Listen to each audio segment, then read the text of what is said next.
Teaching is not just a job, it is a passion, a commitment, and a purpose for life. Sharing a good note with a good vacancy from DAV staff recruitment.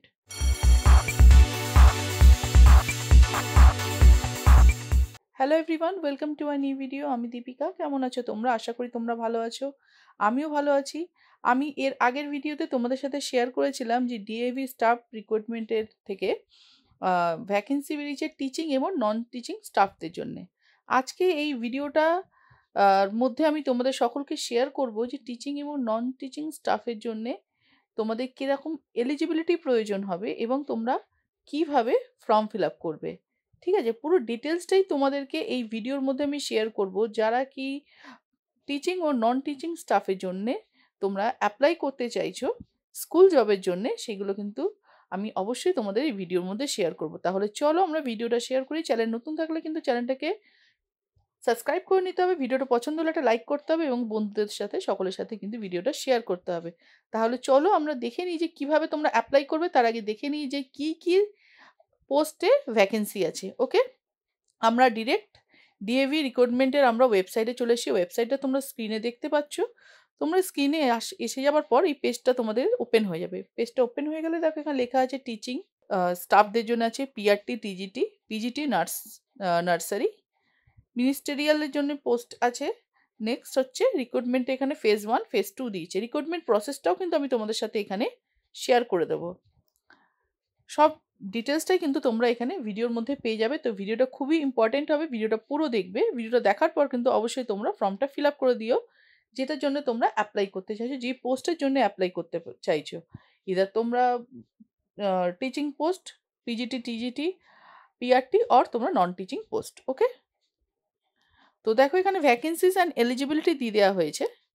Okay, nursery pre primary টিচারের vacancy আছে। Nursery pre primary টিচারের জন্য এখানে graduation নেওয়া হচ্ছে, তার সাথে কিন্তু অবশ্যই 2 ইয়ার্সের বিএড করা থাকতে হবে অথবা ডিএলএড করা থাকতে হবে। এখানে কিন্তু কোনোটাতেই, আমি তোমাদেরকে আগেই জানিয়ে রাখি, আমি যেহেতু নোটটা পড়ে রেখেছি, কোনোটাতে কিন্তু এক্সপিরিয়েন্স প্রয়োজন হয়নি। মানে এক্সপিরিয়েন্স কিন্তু নট আ ম্যান্ডেটারি। যদি এক্সপিরিয়েন্স থাকে তাহলে কিন্তু অবশ্যই তোমরা প্রেফারেন্স পাবে, সেটা কিন্তু অবশ্যই নোটেড। কিন্তু এক্সপিরিয়েন্স নট আ ম্যান্ডেটারি। তাহলে চলো নার্সারিটা জানিয়ে রাখলাম। পিআরটিটা তোমাদের জানিয়ে রাখি। নার্সারি কোন ক্লাস পর্যন্ত পড়ানো হয় তোমাদের এর আগে ভিডিওতে আমি জানিয়ে রেখেছিলাম। এর আগে আমার কেভির ভিডিও গেছে, সেখানে কিন্তু আমি ডিটেলসটা বলে রেখেছি। কেভি আর ডিএভির অনেকটা সিমিলারিটি, এলিজিবিলিটি ক্রাইটেরিয়াগুলো প্রয়োজন হচ্ছে, একবার তোমরা দেখে নিও। এখন আমি তোমাদের সেই পিআরটিটা আলোচনা করছি, বিকজ পিআরটিতে ভেরিয়াস সাবজেক্টে ভ্যাকেন্সি আছে। ওকে, ফার্স্ট আমি জানিয়ে রাখি যে প্রাইমারি টিচারের জন্যে কীরকম, পিআরটির জন্য কীরকম এলিজিবিলিটি ক্রাইটেরিয়া দরকার। গ্র্যাজুয়েশন চাইছে, ঠিক আছে, আর রেকগনাইজ ইউজিসি রেকগনাইজ ইউনিভার্সিটি থেকে বিএড থাকতে হবে 2 ইয়ার্সের অথবা ডিএলএড। আর তার সাথে বলা হয়েছে কিন্তু সিটেড অথবা এস্টেট কিন্তু অবশ্যই তোমাদের পাস করে থাকতে হবে। Computer teacher without CTET STET may apply, however BEd is mandatory for computer teacher. Computer টিচারের জন্য কিন্তু BEd mandatory for PRT level, but CTET or STET not মানে নট ম্যান্ডেটারি। ওকে, বলেছে উইথাউট সিটেড এবং STET computer teacher apply করতে পারবে। ওকে, কিন্তু B Ed কিন্তু ম্যান্ডেটারি থাকবে। এবার এটা দেখো এখানে কোন কোন সাবজেক্টের জন্য আছে। ইংলিশ, হিন্দি, নেক্সট হচ্ছে Sanskrit, maths, science, social science, computer science, PRT physical education, okay, PRT librarian, PRT Marathi, এরকম বিভিন্ন রকম সাবজেক্টের ওপরে আছে। যেই সাবজেক্ট, বেঙ্গলিতে আছে পিআরটি, পিআরটি ওড়িয়াতে আছে, তামিল, কানাডা, তো মিউজিক, তেলেগু, যেই সাবজেক্টেই আছে না কেন, ভেরিয়াস সাবজেক্ট দিয়ে দেওয়া হয়েছে। এখানে ভেরিয়াস সাবজেক্ট দিয়ে দেওয়া হয়েছে। যেটাতেই ইন্টারেস্টেড আছে না কেন, সে কিন্তু অবশ্যই সেই সাবজেক্টটা দেখে নিয়ে, দেখো পেন্টিং, আর্ট, ডান্স, মিউজিক, অনেক সাবজেক্ট আছে, ভেরিয়াস সাবজেক্ট আছে ফর পিআরটি লেভেলে। তো অবশ্যই কিন্তু তোমরা ট্রাই করো। আর এখানে তোমাদের এলিজিবিলিটি ক্রাইটেরিয়া আমি জানিয়ে রাখলাম। ওকে, নেক্সট আমরা চলে আসবো কিন্তু পিআরটি থেকে। নেক্সট আমি চলে আসবো এবার যে ভ্যাকেন্সি আছে সেটা টিজিটিটা একটু দেখিনি, টিজিটিতে কেমন কোয়ালিফিকেশন চাওয়া হয়েছে।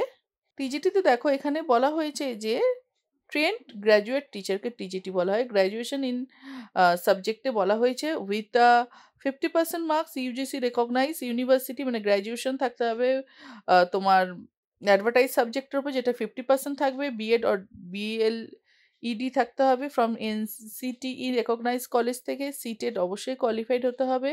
ওকে, এগুলো দেখো এখানে বলে দেওয়া হয়েছে।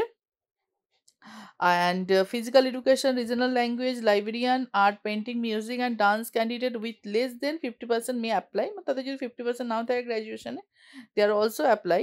ওকে, কোনো প্রবলেম নেই। আচ্ছা, এবার কোন কোন সাবজেক্ট আছে দেখে নিই। TGT Hindi, English, Sanskrit, maths, social science, science, physical education, computer science, এরকম বিভিন্ন রকম সাবজেক্টের উপর দিয়ে দেওয়া হয়েছে। ওকে, তো তোমরা অবশ্যই কিন্তু এগুলোতে ট্রাই করো। দেখো এখানে প্রত্যেকটা কিন্তু ডিটেলসে বলে দেওয়া হয়েছে। ওকে, নেক্সট আমি চলে আসবো টিজিটির পর পিজিটি মানে post graduate teacher. Post graduate টিচারের বিষয়টা একটু দেখে নিই, ক্লিয়ার হয়ে যাবে তাহলে আমাদের কাছে বিষয়টাও। পোস্ট গ্র্যাজুয়েট টিচারের জন্য এলিজিবিলিটি ক্রাইটেরিয়া হচ্ছে post graduate in advertise subject within minimum 50% থাকতে হবে, মানে যে সাবজেক্টের জন্য ট্রাই করছো অবশ্যই 50% থাকতে হবে। BEd BElEd from NCT approve college, কিন্তু এখানে দেখো কোনো রকমভাবে বলে দেয়নি যে সিটেড অথবা state qualified.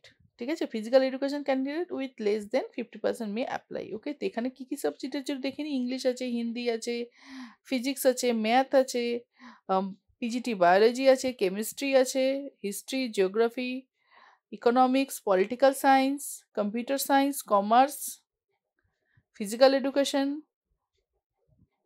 Sociology, home science, psychology. তো অনেক রকম সাবজেক্টের উপরে কিন্তু এখানে ভ্যাকেন্সি আছে। তো আর ওয়েট করছো কেন? অবশ্যই কিন্তু তোমরা ভিডিওটা কমপ্লিট দেখে নেওয়ার পর তোমরা অবশ্যই কিন্তু এটাকে অ্যাপ্লাই করে দিও। এবার অ্যাপ্লাই কীভাবে করতে হয় সেই বিষয়টাও কিন্তু তোমাদেরকে আমি জানাবো। তার আগে একটু দেখে নিই যে এবার টিচিং পোস্টের সাথে মিনিস্টেরিয়াল পোস্টও আছে। মিনিস্টেরিয়াল পোস্টটাও কিন্তু আমরা যেহেতু অ্যাডভার্টাইজমেন্টে আছি, যেহেতু নন টিচিং পোস্টের উপরে ভিডিওটা, তো একবার কিন্তু আমাদেরকে এই পোস্টটাও দেখে নিতে হবে। তো চলো আমরা একবার দেখে নিই এই পোস্টের জন্য কেমন কি রিক্রুটমেন্ট চেয়েছে একবার। মিনিস্ট্রিয়ালের পোস্টটা দেখো এখানে বলে দেওয়া হয়েছে, graduation in any discipline subject for UGC recognise, যে কোনো সাবজেক্টের উপর গ্র্যাজুয়েশন চেয়েছে। Kindly check the mandatory qualification for eligibility, এখানে সাবজেক্টের কোয়ালিফিকেশান তোমাদের কী কী থাকা দরকার সেখানে এখানে বলে দেওয়া হয়েছে। দেখো মিনিস্ট্রিয়াল পোস্টের জন্য এখানে এলডিসি অ্যাকাউন্টস, এলডিসি অ্যাডমিনিস্ট্রেশন। হ্যাঁ, এখানে তোমার যদি এটাই আমি দেখি, এখানে বলা হয়েছে যে to apply for a post, new post, click on new registration, কীভাবে রেজিস্ট্রেশন করতে হয় সেগুলো এখানে বলে দেওয়া হয়েছে। ঠিক আছে, তো একটু রেজিস্ট্রেশনের এতে আমি চলে আসি। তো যাই হোক, তোমরা accounts, administration assistant, UDC extra network assistant, office assistant, এগুলো কিন্তু তোমরা দেখে নিয়ে এলিজিবিলিটি দেখে নিয়ে অবশ্যই কিন্তু তোমরা ফর্মটা ফিল আপ করো ফর নন টিচিং স্টাফ। ওকে, এবার আমি তোমাদের জানিয়ে রাখি যে তোমরা কীভাবে ফর্মটা ফিল আপ করবে। ফর্মটা ফিল আপটা একদম বেসিক ব্যাপার, যেটা আমরা আদার্স বিভিন্ন রকম এতে ফর্মটা ফিল আপ করে রাখি, কিন্তু কিছু ইম্পর্টেন্ট বিষয় আছে সেটা তোমাদের জানিয়ে রাখি কীভাবে রিক্রুটমেন্টটা হবে। ওকে, দেখো ফর্মটা ফিল আপ হচ্ছে, তো দেখিয়ে রাখি আগে। এখানে কিন্তু তোমাদের অনলাইন যেখানে ফর্মটা ফিল আপ করতে বলা হয়েছে, এখানে ফর্মটা ফিল আপের জন্য অনলাইনটা ক্লিক করলে তোমার এটা চলে আসছে। আসার পর এখানে বলে দেওয়া হয়েছে যে তুমি যদি নতুন করো ফর্মটা ফিল আপ, তাহলে কিন্তু অবশ্যই তোমার ফোনে নতুন যখন তুমি ফোন নাম্বারটা দিয়ে লগ ইন করছো, তোমার কাছে একটা ওটিপি আসবে। সেই ওটিপিটা এখানে তোমার কিন্তু দিতে হবে, তারপরে কিন্তু তোমার রেজিস্টার করতে হবে। ওকে, দিয়ে দেওয়া হয়েছে। দেখো, to apply for a post, new post, click on new registration and follow the instruction. Registered user may use login button to access the form again. Use updated version for Google Chrome or Firefox to fill up the form. OTP will be sent to your mobile number and email ID. Please wait for 2 to 3 minutes before requesting OTP resent. ওকে, তো এখানে তোমাদের যেরকম হয় দেওয়ার new registration হয়ে যাওয়ার পর log in করবে, ওটিপিটা দিয়ে লগ ইন করলে কিন্তু তোমার ফর্মটা স্টেপ বাই স্টেপ, যেমনি একাডেমিক কোয়ালিফিকেশান, তোমাদের পার্সোনাল ডিটেলস, এরকমভাবে কিন্তু ফর্মটা ফিল আপ করতে হবে। ঠিক আছে, দিলেই কিন্তু ফর্মটা ফিল আপ হয়ে গেলো। এবার হয়ে গেলো এটা তোমাদের how to fill your form. Next স্টেপে আমি তোমার সাথে আলোচনা করছি যে কীভাবে রিক্রুটমেন্টটা হয় বা কীভাবে ইন্টারভিউ প্রসেসটা হয় বা কী পরীক্ষা দিতে হয় কিনা। দেখো, এটা সিবিটি বেসড পরীক্ষা, অর্থাৎ এখানে কিন্তু পুরোটাই তোমার যেটা হবে সেটা হচ্ছে, দেখো এখানে বলে দেওয়া হয়েছে সিবিটি হচ্ছে কম্পিউটার বেসড টেস্ট। তোমাদের কিন্তু যারা এলিজিবিলিটি ক্যান্ডিডেট থাকবে তাদেরকে মেল করা হবে, ইদার ফোন করা হবে, ফোন করে কিন্তু স্কুলে ডাকা হবে। তোমাদের নিয়ারে যে স্কুলগুলো আছে সেই স্কুলগুলোতে ডাকা হবে। যখন তোমরা ফর্মটা ফিল আপ করবে, তোমাদের লোকেশন তো ওখানে তোমরা দিয়ে দিচ্ছ। তোমাদেরকে এলিজিবল ক্যান্ডিডেটদেরকে ডাকা হবে। তারা কিন্তু ওখানে গিয়ে যে যেই লেভেলের জন্যই অ্যাপ্লাই করেছো না কেন, সেখানে তোমাদের পরীক্ষা হবে। পরীক্ষাটা হবে, দেখো এখানে বলে দিয়েছে, সিবিটি, মানে কম্পিউটার বেসড টেস্ট হবে। ওকে, কম্পিউটারে তোমাদের পরীক্ষাটা দিতে হবে। মানে কোয়েশ্চেন দেওয়া থাকবে, 4টে অপশন থাকবে, একটা করে ক্লিক করতে হবে সিবিটি। এটার উপর যদি ভিডিও চাও তোমরা আমাকে জানাবে, আমি অবশ্যই ভিডিও তৈরি করব। পরীক্ষা দিতে হবে, সময় নির্ধারিত থাকবে এবং তার মধ্যে পরীক্ষাটা দিয়ে আসতে হবে। ক্লিক করলে কিন্তু ওরা অ্যান্সারটা কম্পিউটার নিয়ে নেয় এবং কিছুদিনের মধ্যে কিন্তু তোমাদের জানিয়ে দেওয়া হবে তোমরা কোয়ালিফাইড কিরকম কি মার্কসে, এবং সেই হিসাবে মেরিট লিস্ট করে কিন্তু তারা তাদের ভ্যাকেন্সি অনুসারে প্রত্যেকটা স্কুলে, মানে ডিএভির যে প্রত্যেকটা ব্রাঞ্চ আছে, প্রত্যেকটা ব্রাঞ্চে কিন্তু তারা টিচার রিক্রুটমেন্ট করে। তো এই ভিডিওর মধ্যে আমি ডিএভির ফর্ম ফিল আপ থেকে শুরু করে এলিজিবিলিটি, নিয়োগ পদ্ধতি, সব বিষয়টা নিয়েই কিন্তু তোমাদের সাথে আলোচনা করলাম। আশা করি এই ভিডিওটা তোমাদের কাছে হেল্পফুল মনে হবে। যদি হেল্পফুল মনে হয় অবশ্যই কিন্তু একটা লাইক করতে হবে এবং ফ্রেন্ড আর ফ্যামিলির সাথে ভিডিওটা বেশি করে শেয়ার করতে হবে। নিয়ে আসবো আবার নতুন ভিডিও তোমাদের জন্যে। দেখা হচ্ছে তোমাদের সাথে পরের ভিডিওতে। সকলে সুস্থ থেকো, ভালো থেকো, বাই।